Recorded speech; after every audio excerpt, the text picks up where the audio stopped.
Complex compound का जो बचा हुआ है ऑप्टिकल आइसोमेरिज्म एंड एप्लीकेशन।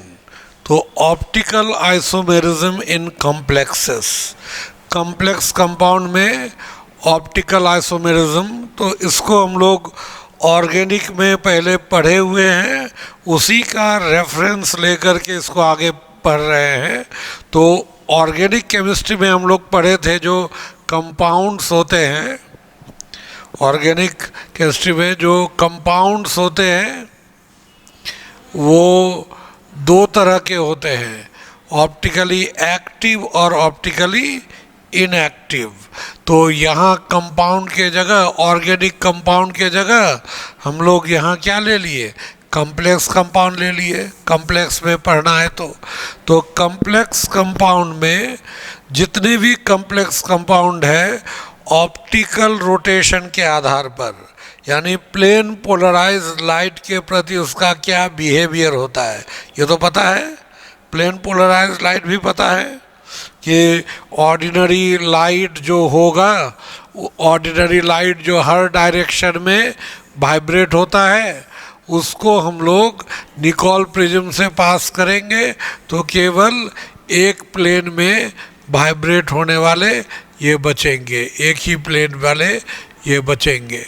तो ये जो बचेंगे इसी को ये प्लेन पोलराइज लाइट, और इसको अगर रोटेट कर सकता है तो वो ऑप्टिकली एक्टिव कॉम्प्लेक्सेस होंगे, और अगर इसको रोटेट नहीं कर सकता है तो उसको ऑप्टिकली इनएक्टिव कहेंगे। तो it can not rotate PPL, मतलब पीपीएल मतलब क्या हुआ, ये प्लेन पोलराइज्ड लाइट।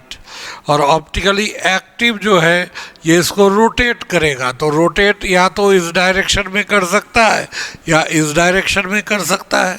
तो अगर क्लॉकवाइज में रोटेट करे तो उसको हम लोग डेक्स्ट्रो रोटेटरी कहेंगे, या इसी को डी फॉर्म कहेंगे, या इसी को हम लोग प्लस फॉर्म भी कहते हैं, प्लस फॉर्म। और लीवो रोटेटरी को हम लोग क्या कहेंगे, स्मॉल एल फॉर्म जो एंटी क्लॉकवाइज में घुमाएगा, या माइनस फॉर्म इसको हम लोग कहेंगे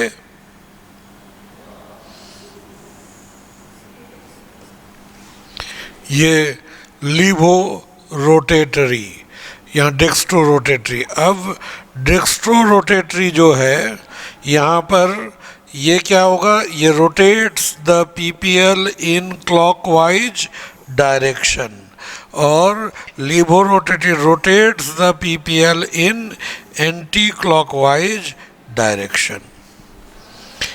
अगर क्लॉकवाइज में रोटेट करे तो dextro rotatory, anti clockwise direction में रोटेट करेगा तो लीवो रोटेटरी कहलाएगा।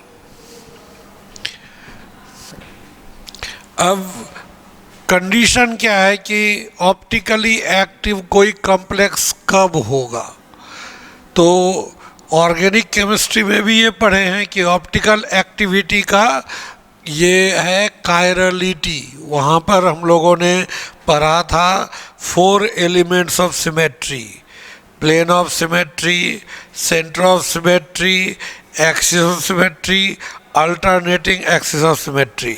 और इसमें बताए थे कि plane of symmetry, centre of symmetry और अल्टरनेटिंग एक्सिस ऑफ सिमेट्री, ये 3 एब्सेंट होना चाहिए तो ऑप्टिकली एक्टिव है। तो वो तीनों एब्सेंट होगा तभी उसको कायरल कहेंगे। तो ऑप्टिकल एक्टिविटी का कंडीशन है कायरलिटी। कायरलिटी क्या है, कायरलिटी किसी कंपाउंड का वो प्रॉपर्टी है जिसके वजह से वो non super imposable mirror image देता है ना।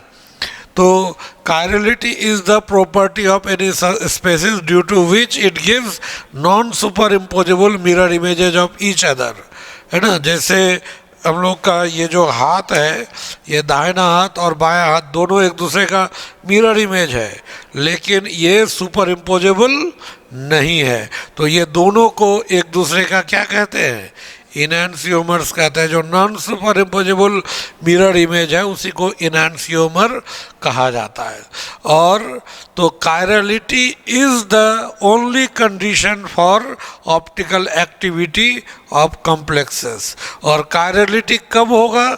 जब कॉम्प्लेक्स में प्लेन ऑफ सिमेट्री नहीं होगा। मतलब बाकी axis of symmetry, alternating axis of symmetry और सेंटर ऑफ सिमेट्री को हम लोग यहाँ कंसीडर नहीं कर रहे हैं, सिर्फ प्लेन ऑफ सिमेट्री से ही एक्सप्लेन हो जाता है।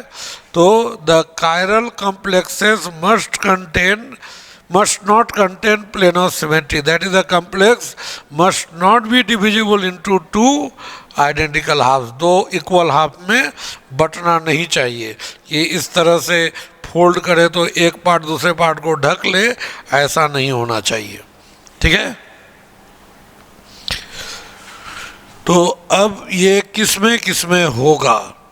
तो ऑप्टिकल आइसोमेरिज्म हम लोग स्टीरियो आइसोमेरिज्म दो में ही चेक करते ही हैं हम लोग, एक टेट्राहेड्रल और एक ऑक्टाहेड्रल। तो पहला हम लोग लिए ऑप्टिकल आइसोमेरिज्म इन टेट्राहेड्रल कॉम्प्लेक्स। टेट्राहेड्रल कॉम्प्लेक्स में क्या होता है? Tetrahedral complexes can show optical isomerism in the following two conditions। Tetrahedral मतलब क्या? sp3 coordination number 4 hybridisation sp3। Square planar जो होगा, स्क्वायर प्लानर वो dsp2 हाइब्रिडाइजेशन, और dsp2 होगा तो प्लानर है, उसमें स्लाइस आ जाएगा ना, याद है ना? स्लाइस बताए थे, दो तरह का प्लेन, एक क्या स्टीयरिंग वाला और एक स्लाइस, है ना? पराठा एक्सिस ऑफ सिमेट्री बताए थे, है ना, स्टीयरिंग। तो उसी टाइप से यहाँ पर स्लाइस जो है प्लेन, यानी ऐसे बीचों बीच अगर काट देते हैं स्लाइस, तो प्लेन ये जो हम लोग कहते हैं कि जो स्क्वायर प्लानर कॉम्प्लेक्सेस कभी भी ऑप्टिकल आइसोमेरिज्म शो नहीं करेगा, इसमें केवल टेट्राहेड्रल शो करेंगे। तो tetrahedral complexes can show optical isomerism in to conditions. पहला कंडीशन याद कीजिए, ऑर्गेनिक केमिस्ट्री में भी बताए थे कि कार्बन के साथ 4 डिफरेंट ग्रुप अगर जुटेंगे तो वो हो जाएगा chiral carbon, asymmetric carbon atom, और एसिमेट्रिक कार्बन एटम है तो ये ऑप्टिकल, ये non super imposable mirror image देगा, इसलिए यहाँ ऑप्टिकल आइसोमेरिज्म होगा। तो इसी कार्बन के जगह हम लोग ले लिए मेटल, और 4 लिगैंड इसमें ले लिए अलग अलग, कौन? ए बी सी डी, तब मेटल कायरल सेंटर हो गया। तो when all the 4 ligands are different, M A B C D, है ना?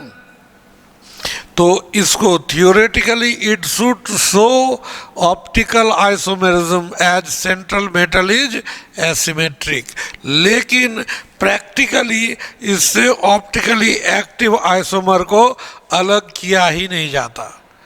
ये थियोरेटिकली बिल्कुल सही है, आपको पूछेगा भी M A B C D show करेगा या नहीं, तो शो करेगा, लेकिन प्रैक्टिकली ऑप्टिकली एक्टिव आइसोमर को अलग नहीं किया जा सकता। कारण क्या है?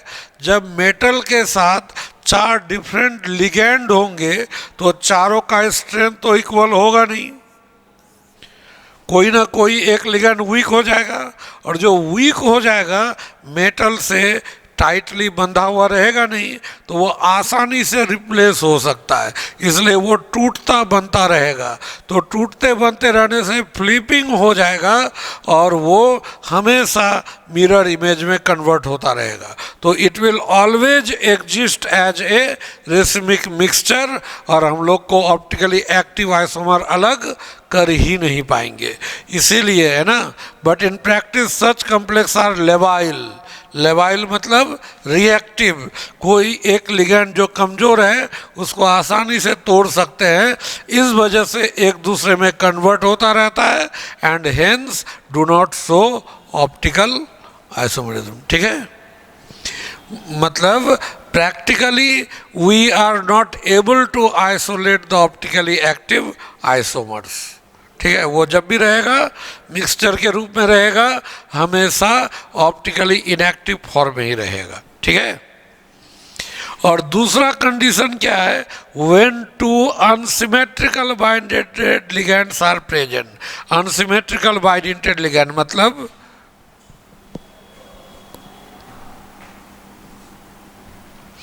अनसिमेट्रिकल बाइंडेड लिगेंड का मतलब ये होगा, ये टेट्राहेड्रल में यहाँ पर आपको मेटल टेट्राहेड्रल ऐसा है तो एक लिगेंड यहाँ हो गया ए और बी ऐसे, और एक हो गया यहाँ ए और बी ऐसे. जब जुटेगा बाइडेंटेड तब ये हो जाएगा ऑप्टिकली एक्टिव, है ना. When two unsymmetrical bidentate ligands are present. यहाँ ए बी दो हो सकता है या ए बी और एक्स वाई भी हो सकता है, मतलब दोनों लिगेंड अलग अलग हो सकता है, लेकिन कैसा होना चाहिए, अनसिमेट्रिकल.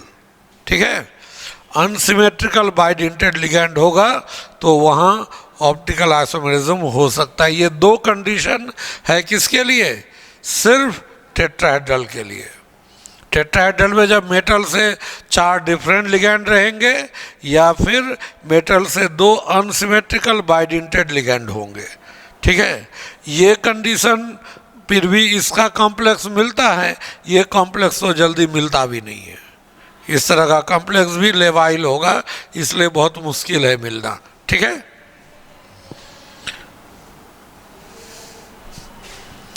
तो अब optical isomerism in square planar complexes. तो square planar complexes do not show optical isomerism as they have क्या, POS, plane of symmetry. Slice, ये प्लेन ऑफ सिमेट्री कैसा है, स्लाइस, स्लाइस वाला होना चाहिए, ऐसे बीचों बीच कट जाएगा, इसीलिए ये ऑप्टिकली इनएक्टिव होगा. स्क्वायर प्लानर कॉम्प्लेक्स एक ही कंडीशन में ऑप्टिकली एक्टिव होगा, एक ही कंडीशन में. क्या कि एम इसके साथ जो 4 लिगेंड है ए बी सी मान लीजिए यहाँ पर है, लेकिन इस जगह CH2 CH Cl और CS3 तो ये एसिमेट्रिक कार्बन एटम हो गया ना. तो जब ऐसा कोई लिगेंड आ जाए, या यहाँ पर मान लीजिए इस जगह NH2 हो गया और यहाँ पर ये दे रखा है तो ये एसिमेट्रिक हो गया. ऐसा कोई लिगेंड आ जाए जिसमें एक एसिमेट्रिक कार्बन एटम हो तो वो ऑप्टिकल आइसोमेरिज्म शो कर सकता है. लेकिन इसमें दिक्कत क्या है, ये तो कॉम्प्लेक्स के वजह से थोड़े ना हुआ, ये तो ऑर्गेनिक केमिस्ट्री का आइसोमेरिज्म है ना. तो वो तो ऑर्गेनिक में हम लोग पढ़ ही लिए हैं. तो यानी स्क्वायर प्लानर कॉम्प्लेक्स में स्लाइस प्लेन ऑफ सिमेट्री के वजह से वो ऑप्टिकली एक्टिव नहीं होता है. अब उसके बाद लेंगे optical isomerism in octahedral complexes. Octahedral यानी कोऑर्डिनेशन नंबर कितना, 6 होगा. तो octahedral complexes showing optical isomerism may be classified into following types. इसमें कई टाइप हैं, आप देख लीजिएगा NCERT में 2 ही टाइप का डिस्कशन किया हुआ है ना. 2 टाइप का ही है, एक उसमें से ये टाइप है. ठीक है, ये जो कंपाउंड हुआ टाइप MAA2B, इसके कितने, इसका जो होता है ये ऑक्टाहेड्रल है. तो ऑक्टाहेड्रल कैसा होता है अरेंजमेंट,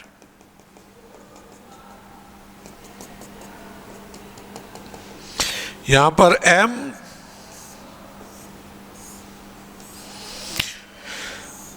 ऐसे, ठीक है, और एक A यहाँ एक A यहाँ ऐसे हो गया, एक A यहाँ एक A यहाँ ऐसे हो गया, और यहाँ पर B और B हो गया. तो ये क्या कहलाएगा, सिस.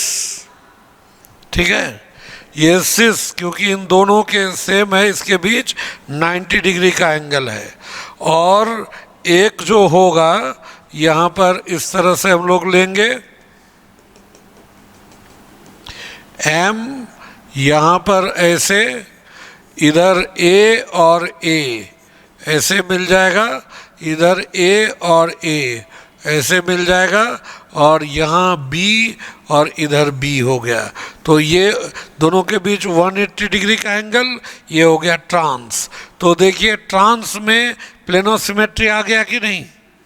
यहाँ से ऐसे बटेगा ना दो हिस्सा में, या ऐसे बीचों बीच प्लेन से ही काटेंगे तो बट जाएगा। इसमें प्लेन ऑफ सिमेट्री है, इसीलिए trans form cannot show due to plane of symmetry. इसमें सिस में प्लेन ऑफ सिमेट्री नहीं है, इसलिए इसका कौन शो कर सकता है? सिर्फ सिस फॉर्म। आपको एनसीईआरटी में ये वाला दिया हुआ है। तो अगर MAA जो ब्रैकेट में लिखा है ये सिमेट्रिकल बाइडेंटेड लिगैंड है और ये दोनों यूनिडेंटेड लिगैंड है, तो ऐसा अगर रहेगा तो इसके सिस फॉर्म और ट्रांसफॉर्म में सिस फॉर्म ही केवल ऑप्टिकल आइसोमेरिज्म शो करेगा, ट्रांसफॉर्म ऑप्टिकल आइसोमेरिज्म शो नहीं कर सकता।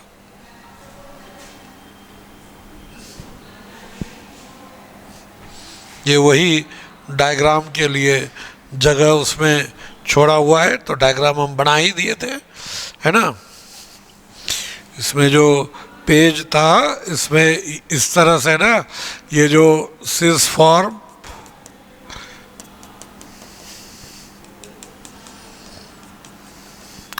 यहाँ पर बीच पे M ऐसे होगा, यहाँ पर इधर A इधर A, ये बाइडेंटेड लिगैंड A और A, ये बाइडेंटेड लिगैंड सिमेट्रिकल, यहाँ B और B ये यूनिडेंटेड लिगैंड।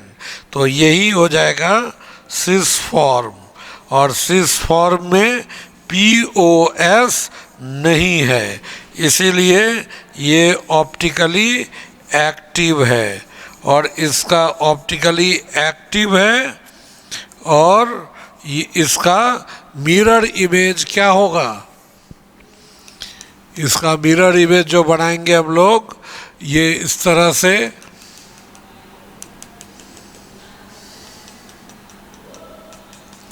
यहाँ M,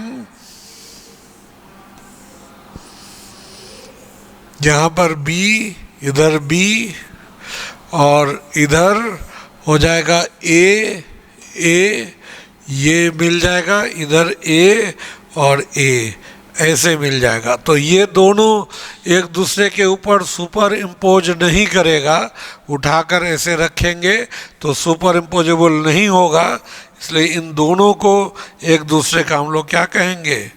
इनैनसियोमर्स।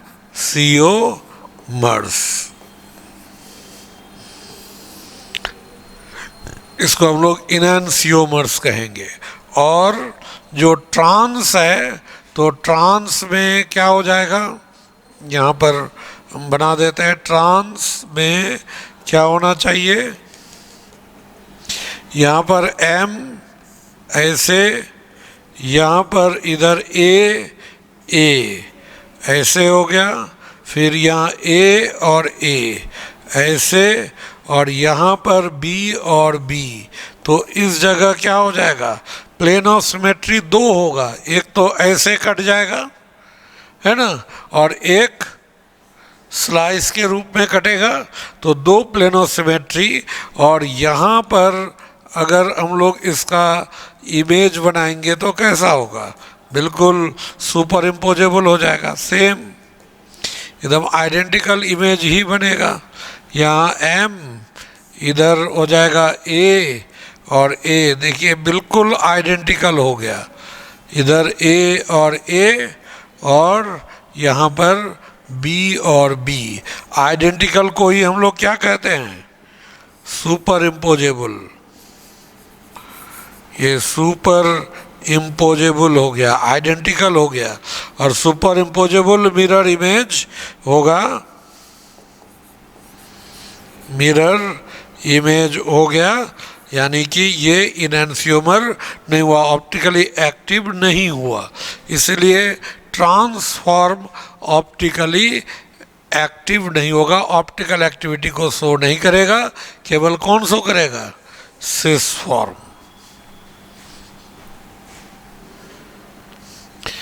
उसके बाद हम लोग लिए टाइप, जैसे AA और B2C2। देखिए AA B2C2 यहाँ पर हो गया, AA ये वाला हो गया इथिलीन डायमीन। इथिलीन डायमीन जानते हैं ना, CH2 CH2 और NH2 ये तो सिमेट्रिकल हो गया, तो यहाँ इथिलीन डायमीन इन दोनों में जुट गया ऐसे, और यहाँ B2C2 ऐसे है, सब के बीच 90 डिग्री, तो ये सिस फॉर्म हो गया है ना, ये सिस फॉर्म। तो सिस फॉर्म का फिर ये शो कर रहा है, इसलिए ये ऑप्टिकली एक्टिव होगा। लेकिन इसका ट्रांस क्या होगा, NH3 एक या तो उल्टा कर दीजिए, Cl यहाँ कर दीजिए, तो कोई भी दो सिमिलर ग्रुप के बीच 180 डिग्री हो जाएगा, तो वो ट्रांस होगा। तो इसका जो ट्रांस होगा फिर उसमें प्लेनोसिमेट्री आ जाएगा। नहीं, देख लीजिए आएगा या नहीं। ट्रांस में आपको इस तरह से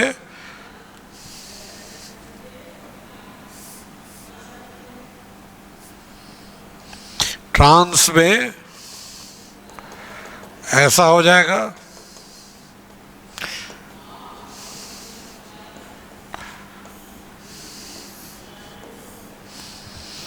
और यहाँ पर क्या हो जाएगा, Cl और ये Cl ट्रांस, और इधर हो गया आपको NH3, ये NH3, और यहाँ तो आपको En है। तो देखिए इसको क्या हम लोग ऐसे बांटेंगे तो आएगा ना, ऐसे सिमेट्रिकल हो जाएगा, या एक स्लाइस अगर काटेंगे तो भी सिमेट्रिकल, तो यहाँ प्लेनोसिमेट्री आ जाएगा। प्लेनोसिमेट्री आने के वजह से ये कायरल नहीं होगा, इसलिए इसका ट्रांस जो होगा, ये ट्रांसफॉर्म ये ऑप्टिकल आइसोमेरिज्म को शो नहीं करेगा, केवल सिस फॉर्म, ये दोनों सिस फॉर्म है, सिस फॉर्म ही ये शो करेगा ऑप्टिकल आइसोमेरिज्म। ठीक है,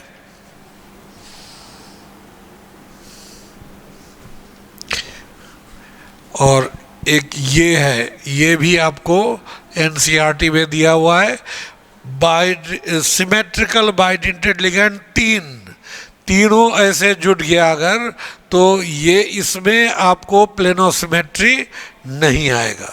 ठीक है, इसके वजह से यहाँ स्लाइस भी नहीं आएगा, कहीं से भी काटिएगा तो ऐसे अगर हम लोग काटते हैं तो ये सुपर इम्पोज नहीं करेगा, है ना। तो किसी भी जगह से यहाँ पर, क्योंकि ये तो ऑक्टाहेड्रल अगर डायग्राम बना करके लीजिएगा तो जहाँ से वो मिलता है, जैसे होगा ना, एक पेज ले लीजिए, एक ऊपर और एक नीचे, तो ऊपर से ऐसे मिला, इधर ऐसे मिला, नीचे इस तरह से मिला, तो उसको कहीं से भी काटिएगा तो प्लेनोसिमेट्री आएगा नहीं, इसीलिए इसमें ऑप्टिकल आइसोमेरिज्म होगा। ठीक है, इसका किसी भी फॉर्म में लीजिएगा तो यहाँ ऑप्टिकल आइसोमेरिज्म दो फॉर्म, डेक्स्ट्रो और लीवो, यानी कि ये दोनों इनैंसियोमर हैं, ये बनाएगा। ठीक है, तो कौन कौन शो किया जो आपको याद रखना है, आपके NCERT में दो ही है, MAA2 B2 या MAA2 BC भी हो सकता है। ठीक है, तो ये ऑप्टिकल आइसोमेरिज्म शो कर सकते हैं। इसमें एक ये चार्ट याद रख सकते हैं, इसमें देखिए कॉम्प्लेक्स कंपाउंड, ये ज्योमेट्रिकल, और ये नंबर ऑफ GI मतलब ज्योमेट्रिकल आइसोमर्स, पेयर ऑफ इनैंसियोमर्स। ठीक है, इनैंसियोमर हमेशा पेयर में रहेगा, और टोटल नंबर ऑफ स्टीरियोसोमर्स कितने होंगे, तो MA6, इसमें तो ज्योमेट्रिकल आइसोमेरिज्म होता ही नहीं है, इनैंसियोमर भी होगा नहीं, सारे लिगेंड एक जैसा तो प्लेनोसिमेट्री आ जाएगा ना, इसलिए, लेकिन स्टीरियोसोमर एक तो होगा ना, एक फॉर्म तो रहेगा ही, है ना, दूसरा फॉर्म नहीं होगा। इसलिए टोटल या MA5B में भी नहीं होगा, ना ज्योमेट्रिकल होगा ना ऑप्टिकल, लेकिन MA4B2 में ज्योमेट्रिकल तो होगा, नहीं होगा? याद कीजिए, बताए हैं। MA4B2 कैसा?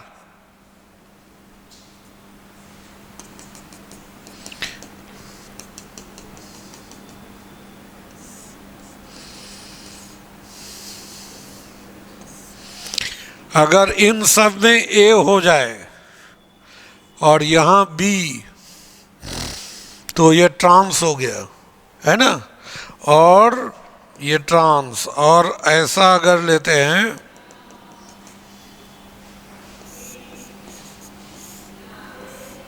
ऐसे, यहाँ पर अगर इधर B हो जाए और ये सब में A, तब क्या हो जाएगा? ये सिस हो गया। तो चाहे इसको लीजिए, ये प्लेनो सिमेट्री आएगा, और अगर इसको भी लेंगे यहाँ पर, इसको अगर बनाइएगा तो यहाँ पर भी आपको ये प्लेनो, इस तरह से अगर लेंगे, इस जगह सभी अलग अलग है। यहाँ पे इसमें आपको स्लाइस, इसका देखिए, इसमें ज्योमेट्रिकल आइसोमर्स इसलिए होगा ना, MA4B2 ये होगा, है ना, MA4B2 इसमें आएगा। MA4BC में भी 2 ज्योमेट्रिकल आइसोमर्स आएगा, सिस ट्रांस, लेकिन इसमें ऑप्टिकल नहीं था। ऑप्टिकल किसमें था? ऑक्टाहेड्रल में। अभी बताया ना, MAA2B2, MAA3, MAA2B2C2, ऐसे था ना। तो इसलिए यहाँ पर इनैंसियोमर नहीं, स्ट्रियासोमर 2, MA4BC भी उसी तरह से, MA3B3, इसका 2 फॉर्म बताए थे ज्योमेट्रिकल, मेरिडोनियल और फेसियल, ठीक है। इसमें भी ऑप्टिकल नहीं होगा, इसलिए टोटल स्ट्रियासोमर्स 2 ही होगा। MA3B2C, इसके ज्योमेट्रिकल आइसोमर्स 3 होंगे, ऑप्टिकल इसमें नहीं होगा, इसलिए टोटल स्ट्रियासोमर्स 3। MA3BCD, ये जो होता है, याद कीजिए, ऐसे ड्रॉ कीजिएगा तो क्या होगा, ऐसे, ये ऐसे था, और यहाँ पर लगातार ये 3 पोजीशन में 1 2 3 वे था तो फेसियल, और अगर एक यहाँ एक यहाँ एक यहाँ था तो मेरिडोनियल था ना। तो अगर इसी में यहाँ पर क्या है, पोजीशन, ये जब चेंज होगा, B3 की जगह B2C, एक चेंज हो गया, एक बढ़ गया, यहाँ B2 नहीं होकर के BCD, ये तीनों चेंज हो गया, इसलिए इसके भी 3 हो जाएंगे। इसमें एक और बढ़ गया, तो इसमें ज्योमेट्रिकल 4, लेकिन अब ये जब डिफरेंट आ जाएंगे, यहाँ एक इनैंसियोमेरिक पेयर आने लगेगा, यानी कि ये ऑप्टिकली एक्टिव शो करेगा, तो यहाँ एक पेयर, तो 2 आइसोमर यहाँ, है ना, और यहाँ पर एक इनैंसियोमेरिक पेयर हुआ, एक कायरल सेंटर, तो स्ट्रिया आइसोमर्स यहाँ कितना हुआ? 4, और इसको एक, हम लोग एक तो यही काउंट हो गया है ना ऑलरेडी, इसलिए 4 और 1 5 स्ट्रिया आइसोमर्स होगा।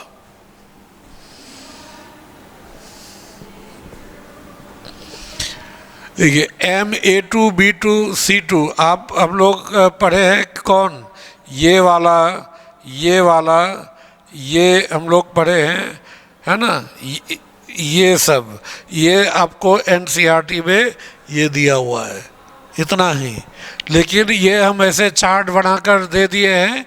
MA2B2C2 इसमें 5 होता है ज्योमेट्रिकल आइसोमर्स, और ऑप्टिकल आइसोमर्स में एक पेयर हो गया, तो टोटल स्ट्रियासोमर 6। MA2B2CD एक चेंज हो गया, तो यहाँ एक बढ़ गया, इधर भी एक बढ़ गया, तो टोटल 8 हो गया।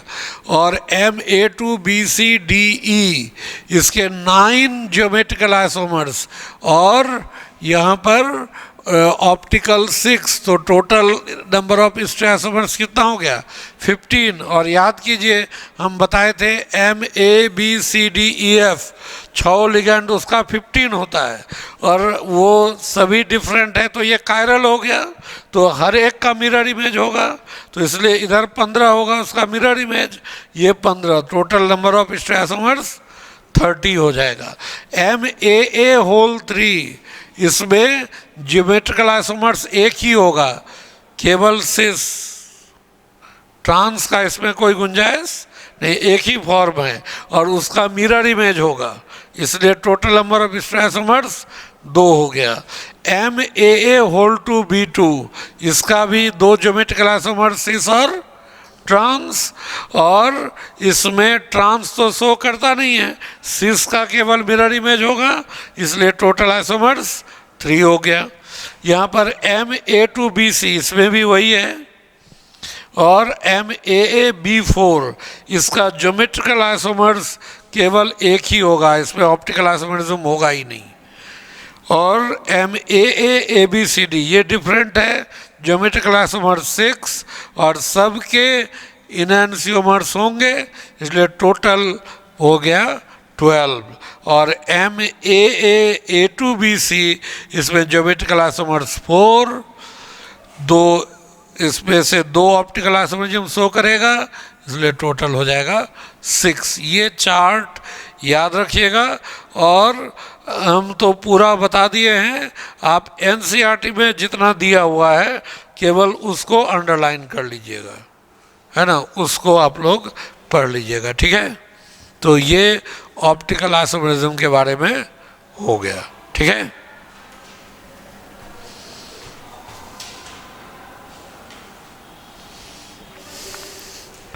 इसमें भी यहाँ पे भी कुछ MAB3, AA के जगह MAB3, MAB2A2, MAB2AB, इसका टोटल ये चार्ट दिया हुआ है।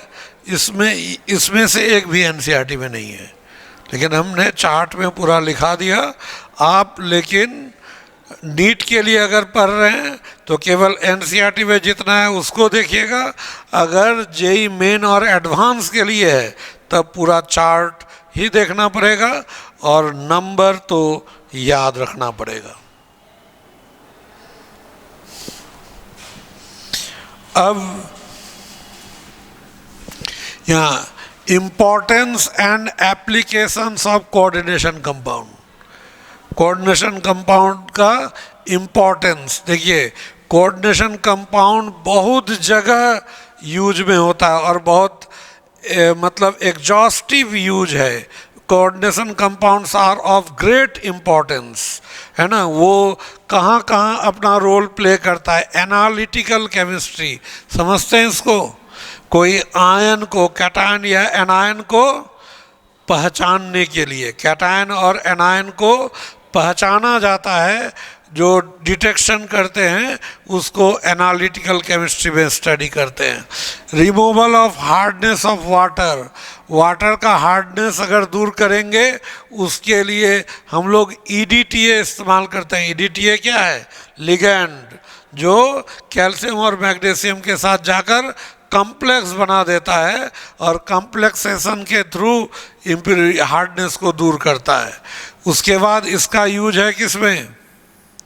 मेटलर्जी, कुछ मेटल, गोल्ड, सिल्वर, उसका एक्सट्रैक्शन जो करते हैं वो थ्रू कॉम्प्लेक्सेशन करते हैं, ठीक है। बायोलॉजिकल सिस्टम जैसे haemoglobin is the octahedral cyclic complex of iron, ferrous, है ना।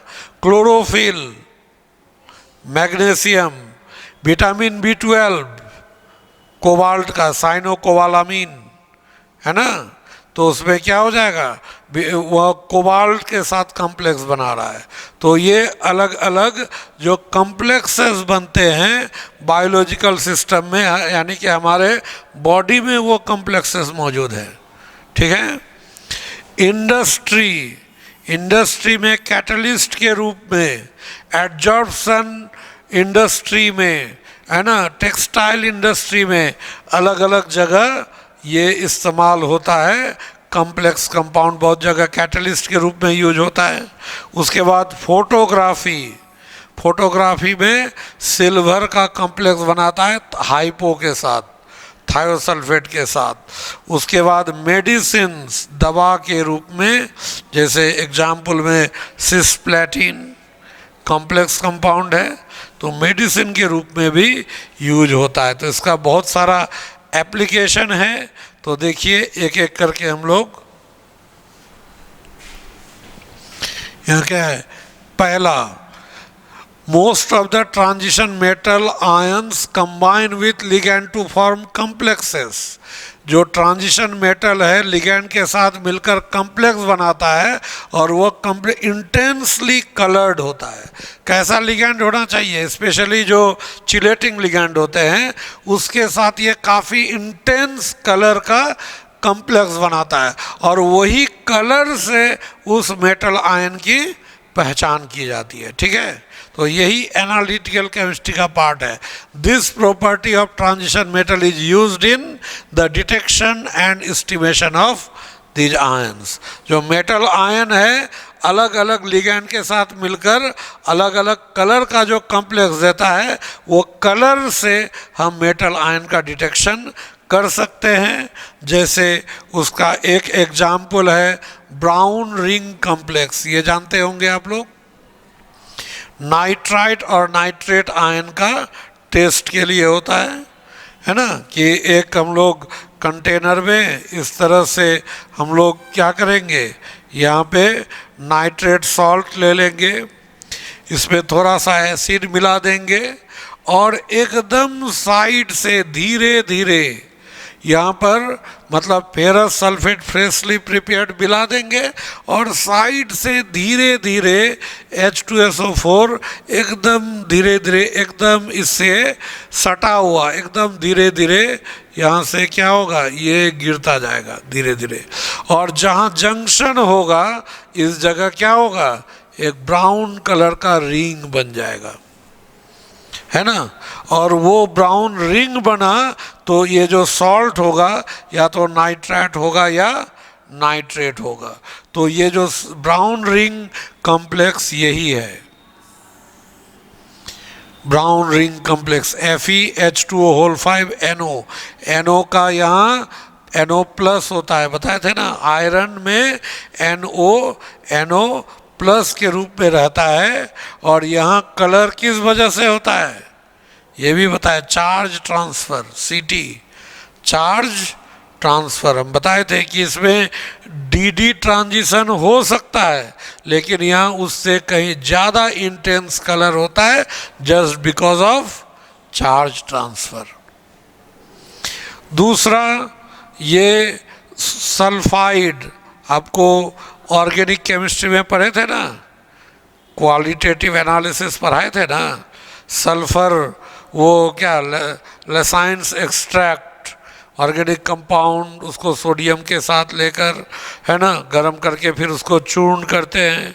तो ये जो सोडियम एक्सट्रैक्ट है, ऑर्गेनिक कंपाउंड में सल्फ़र है कि नहीं, सल्फ़र अगर है तो सोडियम से Na2S बनाएगा। सोडियम नाइट्रोप्रूसाइड, ये लाइट ब्राउन कलर का होता है और ये लाइट ब्राउन कलर सल्फाइड के साथ मिल करके वायलेट कलर का ये कॉम्प्लेक्स बनाता है। तो ये कॉम्प्लेक्स बनाया सल्फाइड ही लाइट ब्राउन सोडियम नाइट्रोप्रूसाइड के साथ मिलकर वायलेट कलर का कॉम्प्लेक्स देगा। तो ये सल्फाइड आयन का टेस्ट है थ्रू कॉम्प्लेक्सेशन। तो कॉम्प्लेक्स का यूज हुआ कि नहीं, ठीक है। This reaction is use for the test of sulphide ion या for the detection of sulphide ion, यानी किसी कंपाउंड में सल्फर है या नहीं ये पता करेंगे इस रिएक्शन से। ये कॉम्प्लेक्स फॉर्मेशन हो गया। नेक्स्ट देखिए, CaH2EDTA is used for removing lead poisoning in our body.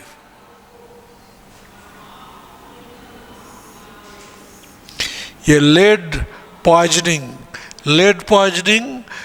बताए थे ना, ये लेड पॉइजनिंग क्या है कि पेट्रोल डीजल जो यूज होता है ईंधन के रूप में, उसमें पहले टेट्राइथाइल लेड मिलाया जाता था, जानते हैं ना, टेट्राइथाइल लेड मिलाया जाता था, और वो बर्न होता है तो वो लेड आ जाता है एटमॉस्फेयर में। उसके बाद घर में जो पानी सब वाटर सप्लाई होता है, वो जो पाइप होते हैं वो पहले लेड पाइप्स होते थे। तो लेड, उससे पानी जब गुजरता है तो ऑक्सीजन के प्रेजेंस में लेड और लेड धीरे धीरे वाटर में घुलता चला जाता है। इस घटना को प्लम्बो सॉल्वेंसी कहते हैं, और इससे लेड धीरे धीरे पानी में घुल जाएगा, और वो लेड जब हमारे बॉडी में आएगा तो बॉडी को नुकसान करेगा। वो ईटीएस, हमारे इलेक्ट्रॉन ट्रांसपोर्ट सिस्टम को डिस्टर्ब करेगा और कैंसर कॉजिंग मटेरियल होता है। तो लेड पॉइजनिंग को ख़त्म करने के लिए क्या होता है, लेड पॉइजनिंग को ख़त्म करने के लिए उसमें CaH2EDTA का इस्तेमाल होता है। वो दवा के रूप में वो दे दिया गया, ठीक है, दवा के रूप में ये दिया गया। तो हमारे बॉडी का मेटाबॉलिज्म ऐसा है कि हमारे शरीर में वैसे एंजाइम्स होते हैं, वैसे केमिकल होते हैं जो कैल्शियम को एब्जॉर्ब कर सके। तो ये जो भी हम लोग दवा के रूप में लिए वो लीवर में गया, लीवर उसको एब्जॉर्ब किया और वो ब्लड को ट्रांसफ़र कर दिया। तो ब्लड के पास जैसे ये पहुंच गया, ये CaH2EDTA, और पूरे बॉडी में ब्लड सर्कुलेट हो गया, और जहाँ जहाँ लेड है ये उसके साथ क्या कर रहा है, जहाँ जहाँ लेड है उसके साथ कॉम्प्लेक्स बना दिया, और कॉम्प्लेक्स बना करके लेड को क्या करेगा, बॉडी से बाहर निकाल देगा, ठीक है। इस तरह से लेड को हटाता है हमारे बॉडी से। उसके बाद देखिए Na2H2EDTA, ये वर्साइन कॉम्प्लेक्स कहते हैं इसको, is use for removal and quantitative measurement of hardness of water. Water के हार्डनेस को दूर करने के लिए ये यूज करते हैं। ये क्यों लेते हैं, ये हाईली सॉल्युबल है पानी में, इसलिए इसको लेते हैं। लेकिन हम लेड पॉइजनिंग के लिए इसको क्यों लेते हैं, क्योंकि ये ताकि ब्लड में डिफ्यूज कर जाए, क्योंकि हमारे बॉडी में वैसा एंजाइम है जो कैल्शियम को एब्जॉर्ब कर सकता है, इसीलिए कैल्शियम के कंपाउंड के रूप में दिया जाता है। तो ये Na2H2EDTA को शॉर्ट में ऐसे रिप्रेजेंट करते हैं। तो ये अब यहाँ पर देखिए वाटर हार्ड क्यों होता है, ये तो जानते हैं, कैल्शियम और मैग्नीशियम आयन के वजह से। तो उसके साथ मिलकर कैल्शियम को कॉम्प्लेक्स में कन्वर्ट कर दिया, उसको अलग कर दिया, ठीक है। तो वो सॉल्ट नहीं रहा, उसको अलग कर लेंगे तो वाटर का हार्डनेस दूर हो जाएगा,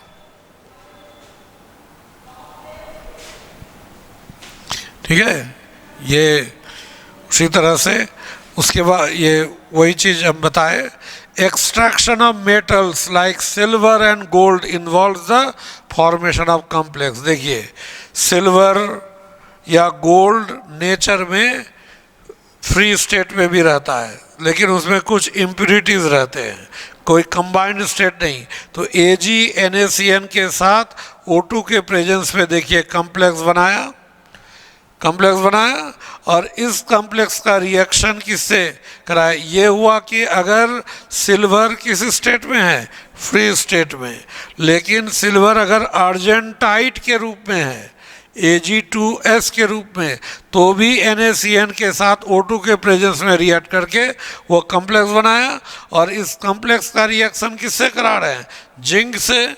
zinc is more electropositive than silver, तो यहाँ जिंक क्या किया, सिल्वर को रिप्लेस किया और सिल्वर अलग आ गया।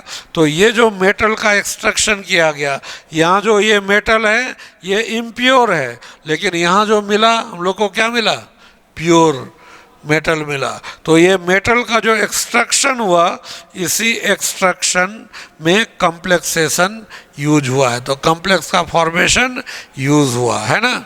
तो कॉम्प्लेक्स का यूज़ तो यहाँ पर हो रहा है मेटलर्जी में। इसको कौन सा प्रोसेस कहते हैं, स्पार्क्स प्रोसेस। ऐसे ये होता है मैक आर्थर फॉरेस्ट प्रोसेस कहलाता है। ये गोल्ड और सिल्वर को एक्सट्रैक्ट करने का हाइड्रोमेटलर्जी का ये पार्ट है।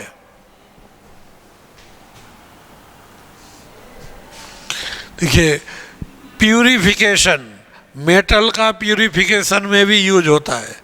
निकेल, एक होता है मॉन्ड्स प्रोसेस, यहाँ पर ये छूट गया है, ये मॉन्ड्स प्रोसेस। तो इसमें क्या होगा, निकेल, इम्प्योर निकेल एक्सट्रैक्ट कर लिए उसको, ये इम्प्योर है, इसमें अशुद्धियाँ हैं। अब ये निकेल कार्बन मोनोऑक्साइड के साथ पहले रिएक्शन कराया गया लोअर टेम्परेचर पे और इसको एक स्टेबल कॉम्प्लेक्स में कन्वर्ट किया गया, और ये स्टेबल कॉम्प्लेक्स 450 से 470 केल्विन फिर हायर टेम्परेचर पे हीट किया गया, ये टूट गया। लेकिन यहाँ जो निकेल बना ये निकेल प्योर हो गया, इम्प्योरिटी यहीं छूट गया, क्योंकि इम्प्योर सब्सटेंस रिएक्शन में भाग नहीं लेता है। तो इसको कहते हैं मॉन्ड्स प्रोसेस। तो मेटल का प्यूरिफिकेशन में भी कॉम्प्लेक्स का फॉर्मेशन यूज होता है। ये हुआ कॉम्प्लेक्स। इन बायोलॉजिकल सिस्टम आपको पता है, chlorophyll is a complex of magnesium, haemoglobin is the complex of iron, vitamin B12 is the complex of cobalt. ठीक है, बहुत सारे कॉम्प्लेक्स कंपाउंड इंडस्ट्री में कैटलिस्ट के रूप में यूज होते हैं, जिसमें से एक है ये विल्किंसन्स कैटलिस्ट। ये हाइड्रोजनेशन ऑफ एल्कीन, जो ये रिफाइन ये सब से वनस्पति घी बनाने में जो यूज होता है वो ये विल्किंसन्स कैटलिस्ट। उसी तरह एक होता है वस्काज कैटलिस्ट, है ना। उसी तरह से आप ये देखिए R3Al और TiCl4 वो कॉम्प्लेक्स जिसको जिगलर नाटा कैटलिस्ट कहते हैं। तो ये सब क्या है, ये इंडस्ट्री में यूज होता है और बहुत सारे यूजफुल कॉम्प्लेक्स कंपाउंड को बनाने में इसका इस्तेमाल होता है। उसके बाद है चिलेट थेरेपी, ये भी मेडिसिन वाला हिस्सा हुआ। चिलेट थेरेपी, चिलेट तो जानते हैं ना, बाइडेंटेड या पॉलीडेंटेड लिगैंड ही चिलेट बना सकता है, क्लोज रिंग। तो chelate therapy is an important therapy in medicinal industry, यानी दवा जगत में, है ना, इलाज वाले जगत में चिलेट थेरेपी एक बहुत इम्पॉर्टेंट। कीमोथेरेपी किसके लिए यूज होता है, कैंसर के लिए। ये गलत है ना, कीमोथेरेपी किसे कहते हैं, केमिकल्स के थ्रू थेरेपी। तो हम जनरल जो पेट दर्द हुआ उसमें दवा खा रहे हैं वो कीमोथेरेपी नहीं है, है ना। वो जो हम लोग दवा खा रहे हैं ट्रीटमेंट वो कीमोथेरेपी है। और एक होता है एक क्या होता है फिजियोथेरेपी, फिजिकल एक्सरसाइज करके आपको, रेडियोथेरेपी, रेडियो एक्टिव रे का इस्तेमाल करके ट्रीटमेंट। तो हम लोग क्या करते हैं, केमो वो स्पेशल केमिकल जो दिया जाता है इसमें कैंसर में वो वही होता है, वो चिलेटिंग लिगैंड ही होता है, वो बॉडी में दिया जाता है और जा कर के वो कॉम्प्लेक्स बना लेता है, चिलेट बना लेता है। तो यहाँ देखिए ये chelate is used as medicine. Chelate therapy में क्या होता है, चिलेट मतलब क्या, बाइडेंटेड लिगैंड या पॉलीडेंटेड लिगैंड, उसको दवा के रूप में यूज करते हैं। ये क्या करता है, it binds with the undesirable metal atom, जो एटम और आयन जो हमें नुकसान पहुंचा रहा है उसके साथ जाके ये जुड़ जाता है। ठीक है, चिलेट बना लेगा to form coordination compound. It thus removes metal atom और ion present in toxic proportion in the body. Body में जो टॉक्सिक अमाउंट में है जो हमें नुकसान करे उसको चिलेट में कन्वर्ट करके वो बॉडी से बाहर कर देता है। तो ये इम्पोर्टेंस है। जैसे एग्जाम्पल, अगर हमारे शरीर में एक्सेस ऑफ कॉपर और आयरन आ जाए, ज़्यादा हो जाए, कम होने से भी प्रॉब्लम, ज़्यादा होने से भी प्रॉब्लम होता है। तो कॉपर आयरन ज़्यादा हो तो उसको रिमूव करने के लिए डी पेनिसिलामीन और ये एंड डेस फेरियोक्साइम बी, ये सब कुछ ये मेडिसिन्स ये एक्चुअली लिगैंड ही है, चिलेटिंग लिगैंड है, ये दवा के रूप में दिया जाता है। ये कॉपर और आयरन के साथ चिलेटिंग कॉम्प्लेक्स बनाता है और कॉम्प्लेक्स बना करके अलग कर लेता है। और एक ये तो बताए लेड पॉइजनिंग, यहाँ भी चिलेट थेरेपी हुआ। उसके बाद क्या है, cisplatin effectively inhibits the growth of tumour, यहाँ एंड होगा, and used in the treatment of cancer. ये कैंसर का ट्रीटमेंट में कैसे यूज होता है ये बताए थे कि ये जो डीएनए होता है, डीएनए इसका ये जो मतलब कोई मटेरियल है,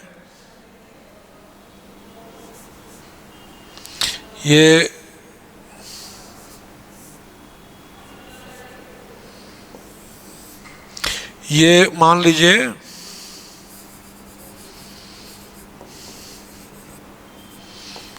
कार्सिनोजेनिक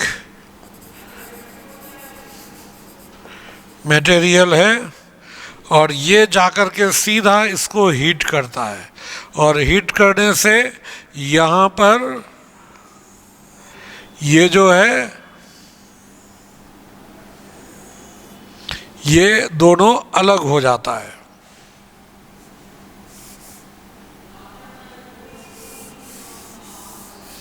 यहाँ पर